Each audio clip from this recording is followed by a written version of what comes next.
Football বিশ্ব দেখেছে পেলের রাজকীয়তা আর ম্যারাডোনার সেই ঈশ্বর প্রদত্ত বাঁ পা। আমরা সাক্ষী হয়েছি মেসি রোনালদোর অতি মানবীয় দ্বৈরথের। আজকের যুগে হ্যাল্যান্ড এমবাপ্পেরা হয়তো গোল মেশিন হয়ে দাপিয়ে বেড়াচ্ছে মাঠ, কিন্তু এই যান্ত্রিক ফুটবলের ভিড়ে তখন একজনই ছিল যে মাঠটাকে ক্যানভাস বানিয়ে ফুটবল দিয়ে ছবি আঁকত। সে রোনালদিনহোর সেই হারানো শৈল্পিক ফুটবলের শেষ উত্তরাধিকারী নেইমার জুনিয়র। লোকে তাকে ট্রফি দিয়ে বিচার করে, গোল দিয়ে তুলনা করে, কিন্তু তারা বোঝে না নেইমার কোনো পরিসংখ্যানের নাম নয়। নেইমার হলো এক অদ্ভুত সুন্দর যন্ত্রণা।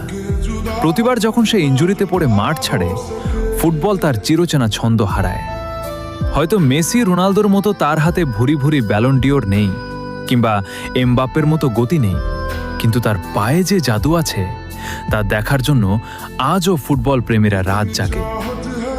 ইতিহাস হয়তো গোলদাতাদের মনে রাখবে, কিন্তু ফুটবল রোমান্টিকরা মনে রাখবে সেই জাদুকরকে, যে জেতার জন্য নয়, আমাদের ভালোবাসার জন্য খেলেছিল। নেইমার, তুমি একটাই।